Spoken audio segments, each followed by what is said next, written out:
ওই দেখো ভাইরাল শিশু চিন্তিত মনে পুলিশের পোশাক পরে বসে আছে, চলো কিছু জিজ্ঞাসা করি। ডিউটি ছেড়ে চিন্তিত মনে বসে কেন? কি আর করব, সামনে পুজো, তাই বাড়ির জন্য চিন্তা হচ্ছে। একটা কথা কি জানেন, পাবলিকের নজরে পুলিশ খারাপ, কিন্তু পুলিশের মনের কষ্ট কেউ জানে না। পূজাতে প্রত্যেক মানুষ তার পরিবারের সাথে, স্ত্রী ও সন্তানের সঙ্গে পুজোতে ঘুরতে যাবে, আনন্দ করবে। আর পুলিশ স্ত্রী, সন্তান, পরিবার ছেড়ে সমস্ত আনন্দ ত্যাগ করে আপনাদের জন্য ডিউটি করবে। উৎসবে পুলিশের না আছে ছুটি, না আছে আনন্দ, না আছে পরিবার, শুধু ডিউটি আর ডিউটি। পুজো বা কোনো অনুষ্ঠানে পুলিশ সবার আগে যায়, কিন্তু ফিরে সবার শেষে। এটা পুলিশ হয়তো অনেক মাইনে পায়, কিন্তু নিজের জন্য সে 1 টাকাও খরচ করার সময় পায় না।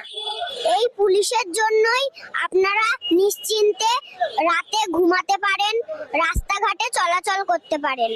অ্যাক্সিডেন্ট হলে পুলিশ আপনার পাশে এসে দাঁড়ায়, কিন্তু পুলিশ বিপদে পড়লে পাশে কেউ থাকে না। তাই পাবলিককে একটা কথা বলতে চাই, পুলিশ সম্পর্কে আপনার মানসিকতা পরিবর্তন করুন। এসো আমরা পুলিশ ও সচেতন নাগরিকদের নিয়ে একটি অপরাধ মুক্ত সুস্থ সমাজ গড়ি। ভাইরাল শিশুকে পেয়ে গেলাম টাউন, চলো কিছু জিজ্ঞাসা করি। বাবু, ব্যাংকে কি করতে এলে? তোমরা এখন যাও, আমি খুব টেনশনে আছি। ব্যাংক থেকে আমার টাকা কেটে নিয়েছে। আমার ব্যাংকে 400 টাকা ছিল, তুলতে এসে দেখলাম অ্যাকাউন্ট জিরো। কেন টাকা কেটে নিয়েছে তোমার?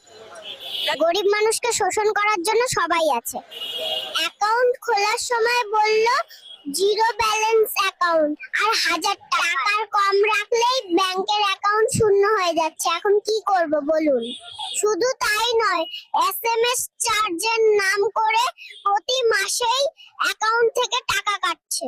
এছাড়াও সার্ভিস চার্জ, এটিএম চার্জ, আরো কত কি। তাই সরকারের কাছে অনুরোধ, ব্যাংক যাতে কারণে অকারণে গরিব মানুষের টাকা না কাটে, সেদিকটা লক্ষ্য রাখুন। এত সুন্দর হয়ে কি যে বিপদে পড়লাম। হাসপাতালে নার্সরা প্রেম নিবেদন করত, এখন বাড়ির দাদিরা ডেটে যেতে চায়।